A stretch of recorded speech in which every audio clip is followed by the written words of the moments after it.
এক গ্রাম্য ব্যক্তি আসলেন।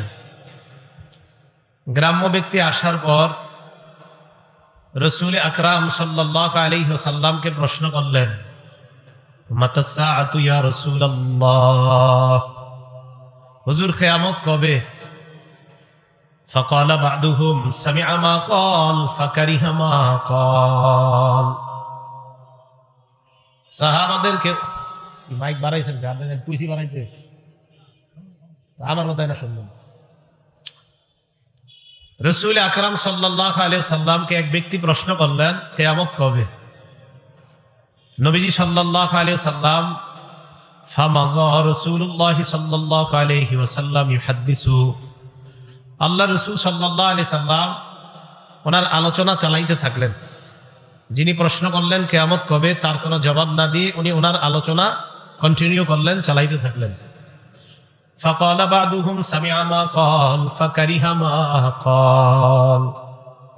সাহাবাদের কেউ কেউ বললেন, নবীজি তার কথা শুনছে, কিন্তু মনে হয় সে যা বলছে এটা নবী অপছন্দ করছে, এই জন্যই তো নবী তার কোনো জবাব না দিয়ে উনি ওনার কথা চালাইতেছে। এটা সাহাবাদের বক্তব্য। ওয়াকালা বা'দুহুম বাল লাম ইয়াসমা' রাসূলুল্লাহ সাল্লাল্লাহু আলাইহি ওয়াসাল্লাম। আরেক সাহাবা বললেন, আমার তো মনে হয় নবীজি তার কথা শুনেই নাই।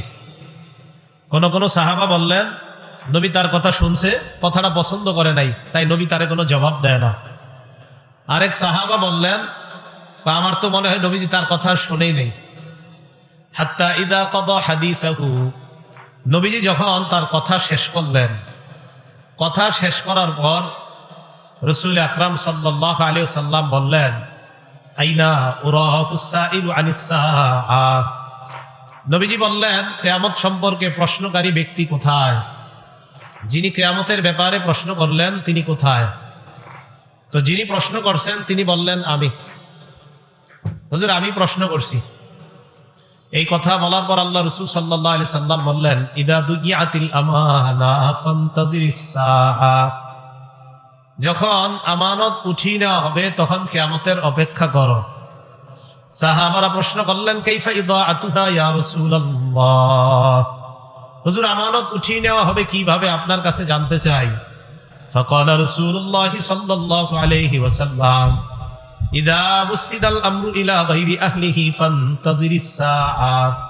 কোন বিষয়ের দায়িত্ব যখন অযোগ্য ব্যক্তিকে দেওয়া হবে তখনই কিয়ামত উঠিয়ে নেওয়া হবে, তখন বুঝবা কিয়ামতে আর বেশি বাকি নাই, কিয়ামতের অপেক্ষা করো।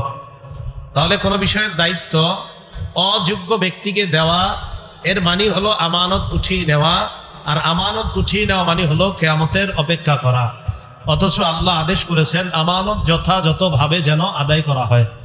আল্লাহ আমাদের সকলকে আমানত যারা পাওনা, এই পাওনাদারদের হকগুলো আমরা যথাযথভাবে যেন আদায় করতে পারি, আল্লাহ তৌফিক দান করেন। আমানত ৮ প্রকার। বলেন, আমানত সাধারণত মৌলিকভাবে কয় প্রকার? ৮ প্রকার।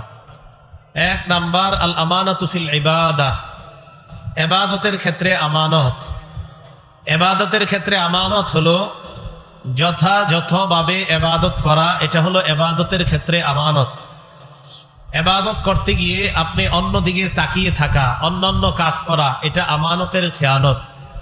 যেমন আপনি নামাজে দাঁড়ায় আকাশের দিকে তাকান আর এদিক সেদিক তাকান, এটা আমানতের খেয়ানত। নাসাই শরীফের বর্ণনা, ক্বালা রাসূলুল্লাহ সাল্লাল্লাহু আলাইহি ওয়াসাল্লাম, আল্লাহ নবী বলেন, এমন একদল মানুষ যারা নামাজের মধ্যে দাঁড়ায়, নবীজি বলেন, লা ইয়ানতাহিয়ান্না আকওয়ামুন আন রাফি আবসারিহিম ইলাস সামা আও লা তুখতাফান্না আবসারুহুম।